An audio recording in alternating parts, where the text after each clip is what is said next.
신데렐라는 언니들의 심부름을 하느라 더욱 바쁜 시간을 보냈습니다. 다림질하랴, 구두 손질하랴, 보석 챙기랴, 정신이 하나도 없었습니다. 무도회에 가고 싶다는 생각을 할 시간조차 없었습니다. 드디어 무도회 날이 되었습니다.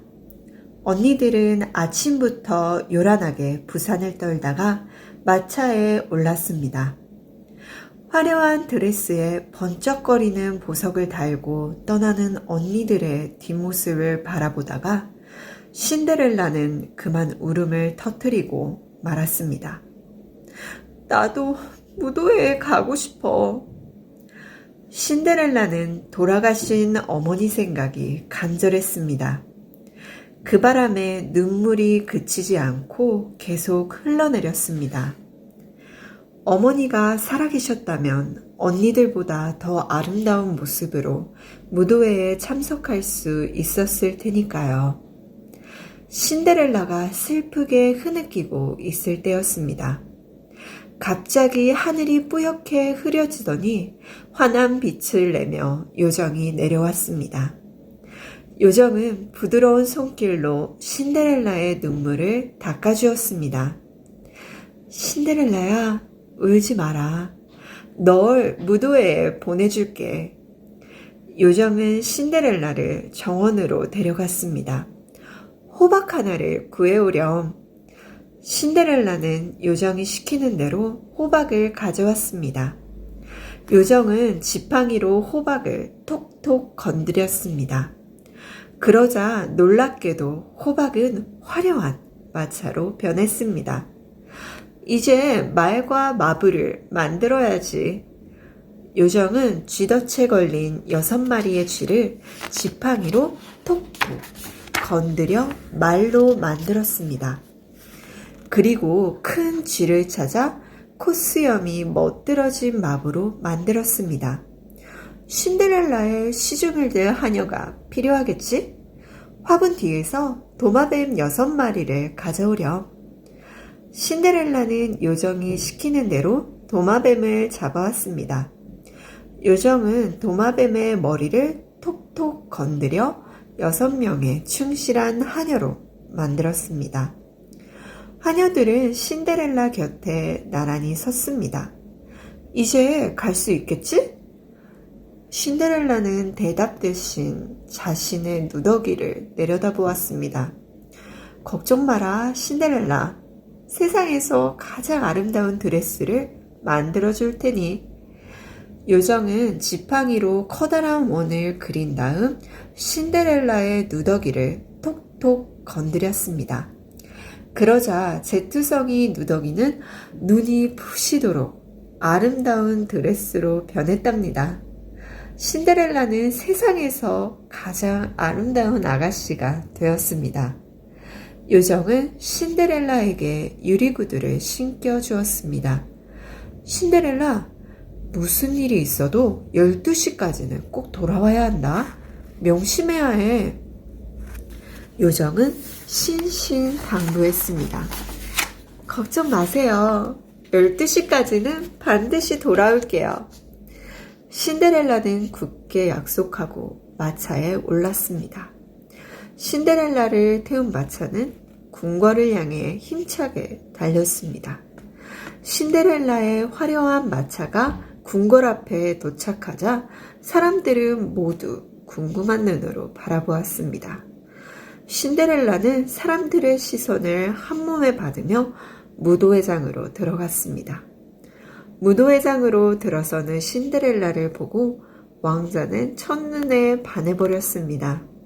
사람들은 춤을 추다 말고 그대로 멈추어 서서 눈을 떼지 못했습니다. 어느 귀족의 딸이지? 이웃나라 공주님인가 봐. 사람들이 수근거렸습니다. 그때 왕자가 신데렐라에게 다가와 춤을 청했습니다. 신데렐라는 수줍은 듯 미소를 지으며 왕자의 손을 잡았습니다. 두 사람은 마치 하늘에서 내려온 선녀와 천사가 춤을 추듯 아름다웠습니다. 그러는 동안 시계바늘은 돌고 돌아 어느새 11시 45분을 가리키고 있었습니다. 신데렐라는 왕자에게 정중히 인사를 한 다음 서둘러 무도회장을 빠져나왔습니다. 집으로 돌아온 신데렐라는 요정에게 무도회장에서 있었던 일들을 모두 들려주었습니다. 특히 왕자님에 대해서 쉬지 않고 이야기했답니다. 무도회장에서 돌아온 언니들도 아름다운 아가씨에 대해서 이야기했습니다. 도대체 누굴까? 내일은 꼭 물어봐야지. 신데렐라는 언니들의 말을 들으며 미소를 지었어요. 다음 날 신데렐라는 더욱 아름다운 모습으로 무도회장에 갔습니다.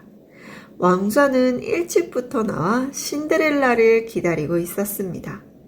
왕자는 신데렐라에게서 잠시도 눈을 떼지 않았습니다. 신데렐라 역시 왕자의 손을 잡고 행복한 마음으로 춤을 추었습니다. 신데렐라는 왕자의 부드러운 속삭임에 온 마음을 빼앗긴 채 시계바늘이 12시를 가리키는 줄도 몰랐습니다. 괴종이 큰 소리로 12시를 알릴 때가 되어서야 요정의 말이 떠올랐던 것입니다. 어머나, 큰일 났네. 신데렐라는 왕자에게 인사도 못한 채 후다닥 무도회장을 뛰쳐나왔습니다. 급하게 계단을 내려오는 순간 신데렐라는 그만 제투성이 누더기 차림으로 변해버렸습니다. 신데렐라의 유리구두 한 짝이 벗겨져 계단 밑으로 나뒹굴었습니다. 하지만 왕자가 곧바로 뒤쫓아왔기 때문에 신데렐라는 유리구두를 줄 새도 없이 얼른 나무 뒤로 몸을 숨겨야 했어요. 휴, 이제 어떡하지? 신데렐라는 왕자님의 뒷모습을 바라보며 한숨을 내쉬었습니다. 왕자님과 보냈던 행복한 시간이 마치 꿈처럼 느껴졌습니다. 신데렐라는 누더기 차림으로 집까지 터덜터덜 걸었습니다. 왕자는 신데렐라가 떨어뜨리고 간 유리구두 한 짝을 안타깝게 바라보았습니다. 신데렐라의 이름도 사는 곳도 몰랐기 때문입니다. 며칠 동안 끙끙 소가리를 하던 왕자는 마침내 직접 찾아 나서기로 했답니다. 유리구두의 주인을 찾아 심부로 맞을 것이요. 왕자가 유리구두의 주인을 찾는다는 소문은 금세 온 나라에 퍼졌습니다.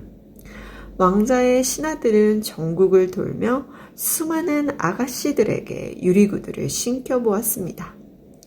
나라 안에 아가씨란 아가씨는 모두 유리구두를 신어보겠다고 야단이었습니다.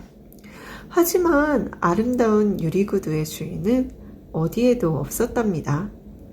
왕자의 신하들이 마침내 신데렐라의 집에 도착했습니다.